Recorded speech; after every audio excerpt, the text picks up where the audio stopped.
Hello, how are we? I'm really happy to see so many of us back here. A lot of people dropping in that it's cold where they are. Won't be for Brian over in the US, I don't think, right now, but a little bit chilly in parts of Australia right now. So good to see some faces back. So looking forward to today's session. Now, I wanted to kick off just with talking a little bit into what we can expect today and tomorrow. So yesterday was all about what we say when it comes to speaking to grow businesses. Today is about our philosophy to sales and our approach to sales. And, and also a very heads up disclaimer, we're not always perfect at this ourselves, but when we are, it works. And then tomorrow we're going to be coming into how we then scale when opportunities and revenue start to come our way, because there's some really important things that we need to understand about that. So I'm hoping that you all loved yesterday, and love as we're doing this first opening, if you just drop into the chat what your biggest takeaway remains from the session yesterday. We're going to have quite a lot coming through today, and we cannot wait. There is going to be some breakout rooms. So if you are on camera, we will put you in breakout rooms together. And if you are not on camera, if you are off camera, we'll also do the same thing. But wherever possible, we can have cameras on, just so that I can actually see who we've got in our world and what we're doing, and also so I can kind of see how you're responding to things. So this is all about sales today. And my first sales job was, I went into it very naively. So I was working for an organisation here in Australia called Morgan & Banks, which in its day was the biggest executive recruitment firm in the country, and at that stage was in the top 3 to 4 in the world. And I was a really happy executive assistant, very happy supporting 2 men, 2 consultants, to make them look like superstars, and never really wanted anything else until I was going to become a single mother of my oldest son. And I realised that a secretary's wage in the late 90s was not going to cut it to raise him on my own. And I was quite naive, because I actually thought, well, the consultants make lots of money because they're smart. No, the consultants made lots of money because they knew how to sell. But I put up my hand and I pitched to go through 3 different levels, to leapfrog 3 levels and get a consultant's role, because I knew that they made the kind of money that I wanted as a single mother. That was really naive, right? And so when I got the job, it wasn't until I was in it that I realized that you had to sell. And I'd never sold a thing in my life. I had avoided it, other than McDonald's run through order taker as a 15-year-old. I had avoided sales actively. So the first 6 months of that job, I cried every single night. I kid you not. It was also a high performance sales organization. So basically it was a lot more brutal than these days in the late 90s.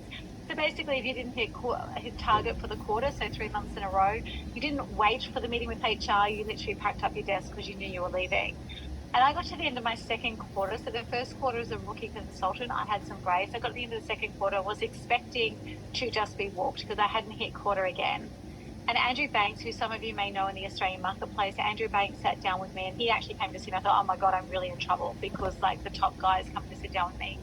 And he said, we're not letting you go. I was like, what? And he said, we're not letting you go. He said, because the reason why people get let go when they don't hit target is because they're not doing the activities. Sales, foundation of sales is a science. It is an activity game. It is a numbers game. It is doing the right things in the right sequence in the right place. And you're doing all of that. So we know that it will come together. So we're going to back you. Now, it took me till quarter 4 to actually hit target for the first time, but then it was like a J curve. It went up really quickly. And so that's one of the things I want to impress on you today, is that no matter how you feel about sales or where you are with sales, everybody can learn it. We think it's not a learnable skill. We think people are sometimes gifted with it. We kind of actively resist it. There's all sorts of responses we have to it. But I'm forever grateful that my eldest son came along, not because I loved the experience of being a single mother when he was little, but because it actually made me see the process through. And then what happened with that was I realized that sales is a process and it's also an art. And that is where we went from there. My second sales job straight after that, I moved back to Central Queensland. My mother actually had a recruitment business, which was the same industry as I'd been at with Morgan & Banks, but she was really rude. She wouldn't fire someone just to give me a job. I thought that was so rude. And so I had to wait for a while. And because it was a small town, it was a small city, sorry, I couldn't go and work for one of the competitors because it was like, why are you not working for your mother, right? And I couldn't go up and compete against my own mother. And so I took a job in radio advertising, which was an AM radio in regional Queensland. And so long ago, we actually launched the FM station. Now, to those not in Australia, you're thinking, what age were you in? Like, literally, that was regional Queensland. And everything that I learned from Morgan & Banks was able to be applied. The thing that's really interesting is that my sales profile actually meant that I shouldn't have got the job. And I'm going to unpack that a little bit later for you. But I went from I shouldn't have got the job and the sales director fighting for me to signing the biggest deal that they'd ever seen, right, within 7 months. So the only reason why I tell you this is because I actively resisted any form of sales until I was 27 and facing being a single mother. And then I was able to use it and adapted it all the way through. So what I want you to take away from that is anyone can learn to sell, and anyone can learn to sell well. Now, we all have days where we don't want to. We all have days when it feels like the hardest thing on the planet. We all have days when we nailed the deal and we love this thing called sales. It's not to say that it's not going to get messy sometimes. So today what we're going to be doing is, as I said, wherever possible, if you can have your cameras on, fingers on the keyboard when I let you know that I want some response. A whole lot of love for things in the chat that comes up. Michael, great comment, and we will make sure we come back to that. And this is a yes and. It's not speaking or sales. If we want to actually use speaking to drive our business, it's speaking and sales. They are intertwined, right? Whether we are speaking driven or expert driven or some sort of other business, it is speaking. It's a yes and. It's speaking and sales together. And I want you to think about this. Speaking opens doors, but sales close the deal, right? So speaking of any description, this is a form of speaking right now, opens the doors, but sales are actually what close the deal and create oxygen. Now, as we go through today, there's some messages came through yesterday from some people who downloaded the brochure. So I'm just going to spend probably 2 minutes on explaining the rhythm of Messy Experts, because that was the main question that came through. And then I'm also going to talk to you. Remember yesterday I spoke about Laurie, who was the person with the coaching academy that went from trade hall to main stage. And I said she did one thing that changed the game for her. So I'm going to talk to you about that as we close out today. And also I'm going to tell you where I'm going to point you, for those that already don't have it, I'm going to point you in the direction of where our free resources are, some more free resources are for improving your sales muscle. And I'll point you in that direction as we close out. Sound fair?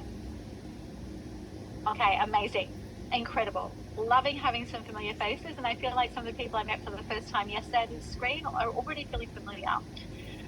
Okay, so let's get started. And the first thing I want you to do is I'd love you to actually physically put your hands up if you believe that you are here to make an impact.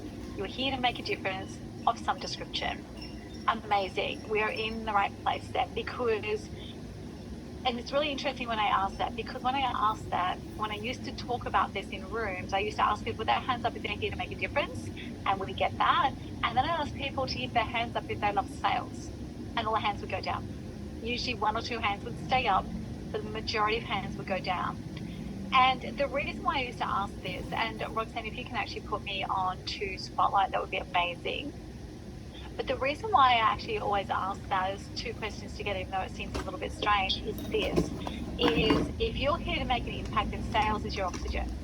So you may think if you're a cause-driven or a charity-driven that you don't actually want to sell things, but you've got to sell partnerships, you've got to sell support, you've got to sell a vision, you've got to sell enrollment in your cause, right? So sales of any description is your oxygen. Now in this we are focusing on sales that drive revenue, because it's only 90 minutes together. I don't have a week to take you through all the nuances of the different sales, but impact doesn't also have to be for the world. Like if we don't have to be changing the world. This can be just impact for our own world, because if you don't have oxygen, if you're not actually able to get revenue into your business, and anyone run a business without a lot of cash flow? Yeah, or a household? It's not a lot of fun, right? So the only way to fix it, and I used to always be told, if you've got a cash flow issue, it's a top line problem, which means you're not getting enough revenue in. You can cut all of the expenses that you want, but if you've got a cash flow issue, it's a top line problem. So this is what I want to run you through. But I also want to talk to you about the sales ladder. So why should we actually be talking about sales so much? Well, I'm going to run you through the way that I look at sales in my world. And I'm going to actually just blow this up a bit so you can see a little bit more of what I'm writing. And let's change colors here because I don't want to write with blue. Okay, so when we are actually, for sales to be successful, we actually have to build in quite a bit of what we call foundational strength. So this is where we start, is foundational strength. I might need to make my pen a little bit smaller or else we're never going to get all the words in. The foundational strength is where we start. Now, with that, what I'm talking about is the habits, the rituals, the core skills, right? So this is what the things that Andrew Banks was looking at with me and saying, you're going to be okay because you're doing all the right things, right? So it's the habits, the rituals, the core skills. There's some foundational strength that we need to bring to the table with sales. If you don't know what they are, that's okay. We'll explain some of them today, and that's actually what we work with people in this area.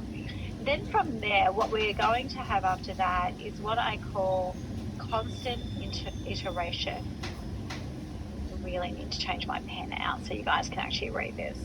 So constant iteration is where in market, we're speaking to clients, we're actually able to tweak things as we go. So we're tweaking our offers, we're tweaking our sales process, we might even be tweaking some of the products.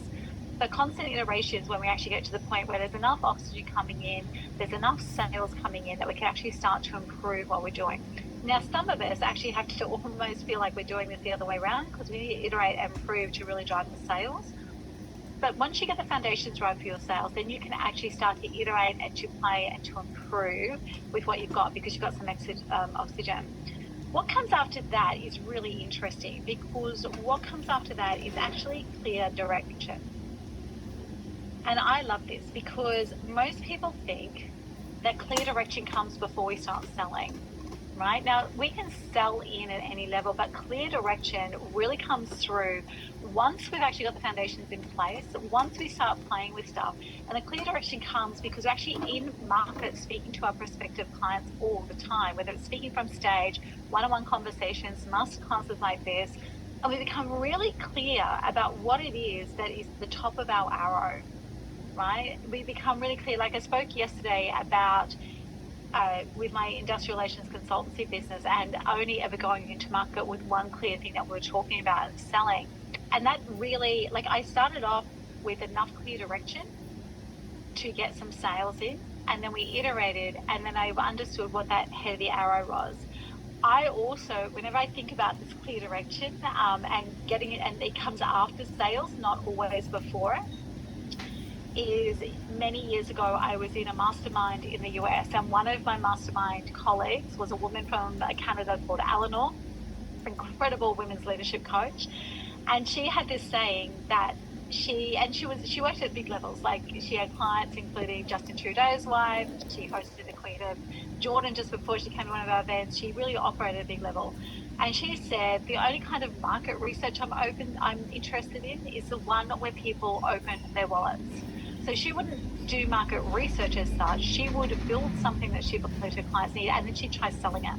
And if it sold, then she'd run with it, right? So it's not that she didn't have it ready to go, but she didn't worry too much about market research because all the market research in the world can land you a product that doesn't sell, right? It's why it's called research and development, because it's a budget that doesn't have to get a return on investment. So I love that idea of the market research she was interested in was actually, will they open their wallets? Once we have clear direction and we keep moving through, then what we get is absolute confidence, right? Once you get to this, it becomes so much fun. It's like you become bulletproof and everything's predictable. This is where things start to become exponential. You understand your product, you understand your market, you understand what sells, you understand how to turn the tap off and on for your sales. You are selling, you are closing, you're getting more predictable.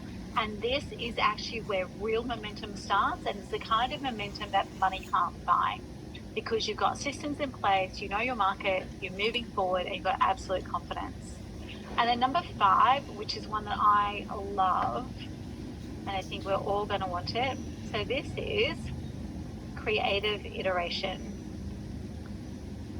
Now, constant iteration, and I've been at creative iteration several times and I love it, and we are driving this business to get back there. Constant iteration is you're tweaking to make the basics stronger. So this down here, constant iteration, you're tweaking to make the basics stronger.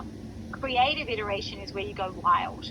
You know, your foundations are strong, you know, you've got revenue coming in, you're well resourced. Nothing is new, but it's all new levels of things, right? It's new heights. And so, you know, for example, I have a really clear vision of where I want to take this business, and I'm going to have to get to this creative iteration level to ensure that we hit it.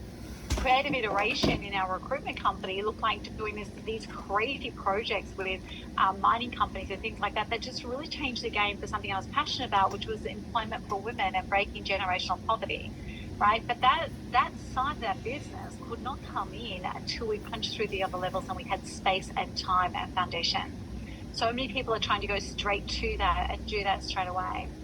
Then the next one, this last one, is actually what we were looking for. And the reason why I asked the question as we open, who wants to make an impact? Because what we're actually looking for here is sustainable impact, right? And sustainable impact is at the top of the sales letter because it stays with you, right? Things start to just happen almost an autopilot. You can do the initiatives that you're talking about. You have money to invest in change. You have money to invest in upgrades. You have money to invest in people. You can take a risk, right, without destroying the basis of the business. It is actually the way that we do it, and it's actually where you can give back a lot. So many people that I meet are actually looking to turn their passion or their cause into profit, and we get that message all the time. But if you've actually got a commercially viable skill, then build a business in commercially viable skills that gets you into these top 3. So whether it's consulting, coaching, advisory, whatever it might be, education, get you into those top 3 so then you can give back. You know, and it always reminds me of a story, which was actually a woman from where I come from in regional Queensland. She and her husband had it's actually her business, a $550 million a year mining services company that they started off their kitchen table.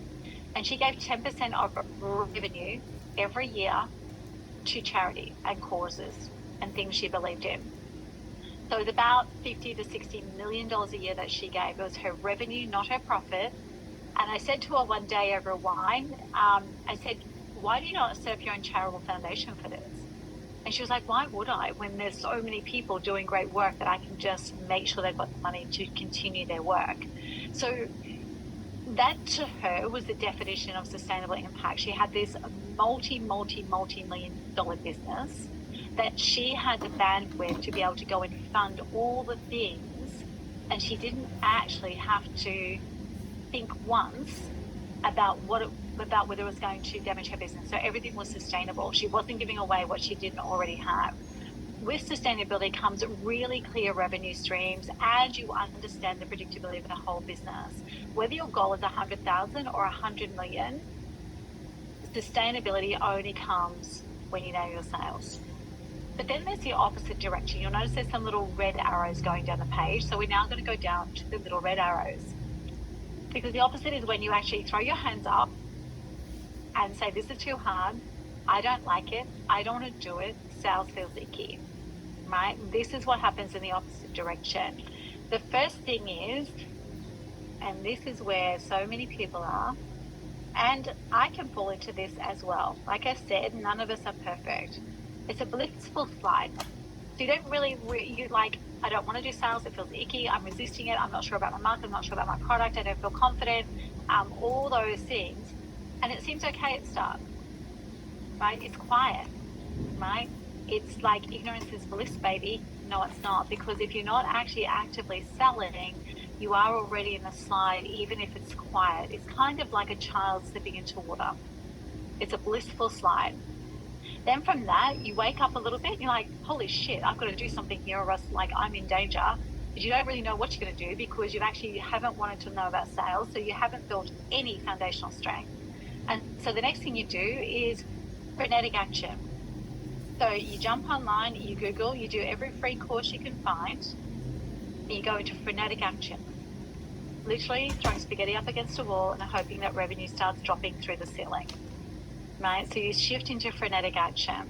Then from there, because you're doing all of these things and you're getting so exhausted, right? Anyone been there, exhausted from doing all the things and feeling like nothing's really moving? Then from there, it's confused exhaustion.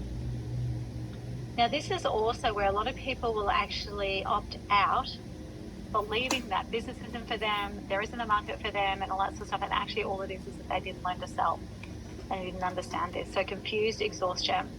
Then from there, we go into desperate scrambling. So we kind of get exhausted, and then there's like this second breath of wind. I'm not giving up. I'm going to make this work. We still don't invest in learning how to sell, right? But we go into desperate scrambling, right? So desperate scrambling is when we will do anything. It's literally the level where we sell our soul. Right? And usually we end up with clients we don't like, work we don't love, and wondering why the hell we did that anyway. If we don't pull out from there, right, what happens from this is that we will actually fall into complete oblivion. The market will not know we exist, and in actual point of fact, the people who are our clients will forget that we exist. So this is one of the challenges that we have got with this, is heading down to complete oblivion.